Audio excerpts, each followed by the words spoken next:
जो सबसे बड़ी मुसलमानों की हमदर्द पार्टी समझी जाती है, उसने पूरी शिया कौम की इंसल्ट इस तरह से की कि एक शिया को टिकट देकर वापस ले लिया। इसमें पूरी कौम की तौहीन की, पूरी कौम की इंसल्ट की उन्होंने। ये वो छुटभइये मौलवी जो हिमायत करते नजर आ रहे हैं, उनको समझ में नहीं आ रहा है किस तरह से कौम की इंसल्ट की गई थी कि एक शिया, बहुत मोहतरम खानवादे के एक शिया को वोट दिया गया, उनके वो टिकट दिया गया और टिकट 2 घंटे बाद टिकट उसे वापस ले लिया और उनको जलील करने की कोशिश की गई। तो इसको भी सबको सामने रखना चाहिए। अब पहले भी मैंने कहा था कि भाई किसी पार्टी की हम लोग हिमायत नहीं कर रहे हैं। हमारा कहना यही है कि अच्छे लोगों को वोट दिया जाए, कि जो हमारे कौम के हक में हो उसको वोट दिया जाए, जो दंगे फसाद रोकने में सक्षम हो उनको वोट दिया जाए, और जो हमारी मदद कर रहे हैं उनको वोट दिया जाए। जिन्होंने हमेशा धोखा दिया है वो हम समझते हैं कि उनको वोट देना जो है वो अपने को धोखा देना होगा। इस सिलसिले में एहतियात की जाए, इतनी मेरी गुजारिश है, इससे ज्यादा मेरी कोई और गुजारिश नहीं। देखिए, मौलाना मौसूफ ने जो अपनी गुफ्तगू में फरमाया है, तो सबसे अव्वलन तो ये है कि जो उनका समाज है यानी शिया समाज, उसकी फ्रेंचाइजी उनके पास नहीं है।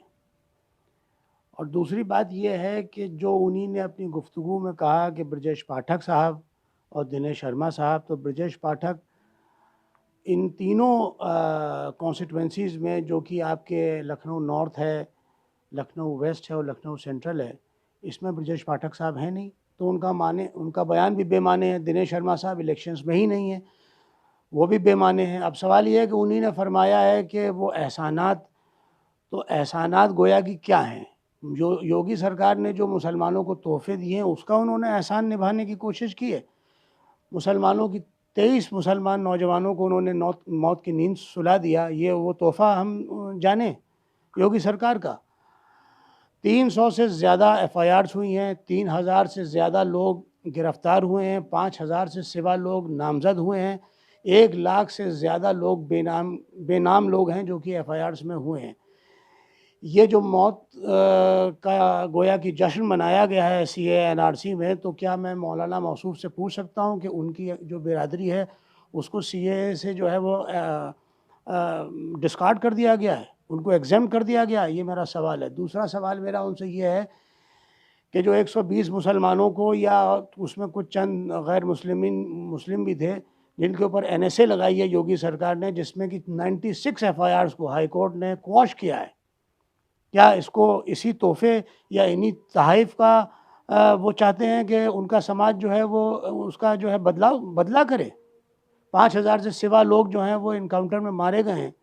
तो मैं पूछना चाहूँगा मौलाना मौसूफ से कि क्या उनकी बिरादरी को एग्जेम्प्ट कर दिया गया है इन पुलिस इनकाउंटर्स से, जिससे कि मुसलमानों, पूरे यूपी के मुसलमान राउंड मतलब गाज़ियाबाद से और गाज़ीपुर तक जो है वो लोग मुतासर हैं?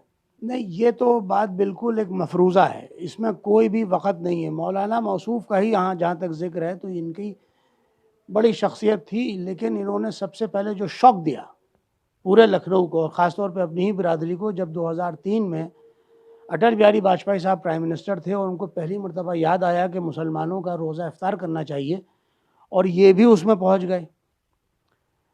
उसके बाद 2004 का इलेक्शन हुआ और बहुत बड़ी तादाद में, जो इन्होंने मौसूफ ने तब तक ऐलान नहीं किया था, लेकिन 2014 के बाद इन्होंने नरेंद्र मोदी साहब की मर्दानगी की गवाही देना शुरू कर दी और ये कहा कि वो नर हैं। और उसके बाद फिर आप समझिए कि फिर तो सिलसिला ही कायम हो गया इसका।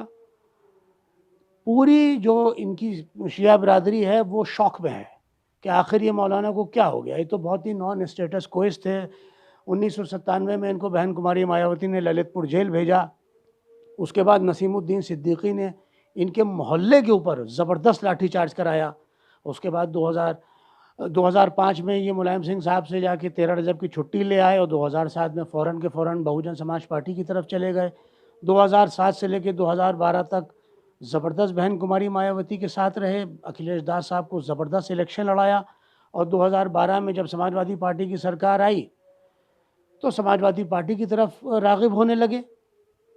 और लेकिन आज़म खान ने जो लाठीचार्ज कराई थी, ऐसा इल्ज़ाम है लखनऊ के शिया बिरादरी का कि लोग रमज़ान के वक्त रोज़ा इफ्तार या इस हालत में थे और उस दौरान आजम खान ने लाठीचार्ज कराई थी, इसलिए यहाँ का शिया कम्युनिटी समाजवादी के करीब नहीं जा रहा। एक इंडिविजुअल के लिए इन्होंने अपना रैलिंग पॉइंट बनाया, एक इंडिविजुअल के लिए, कि उसको गोया कि हटा दिया जाए। अच्छा, उसको हटाया जाएगा तो उसका एक प्रोसेस है। सेंट्रल गवर्नमेंट का शिया सेंट्रल वक्फ बोर्ड है, सेंट्रल एक्ट है, स्टेट गवर्नमेंट सिर्फ एक नोडल एजेंसी है। कैसे उसको हटाया जा सकता है जबकि वो सेंट्रल एक्ट के थ्रू बना है? एक बात। दोम ये है कि पूरी बिरादरी को इन्होंने सिर्फ एक इंडिविजुअल के लिए रैलिंग पॉइंट बनाया, विच इज़ वेरी अनफॉर्चुनेट। और बहुत ही तमाम चार्जेस हैं, एक दूसरे के ऊपर चार्जेस भी लगते हैं, वो तो खैर एजेंसीज़ का सवाल है कि वो उसको देखेंगी।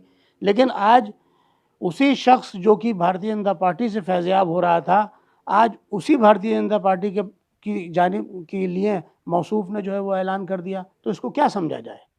Both had been and are serving the same master.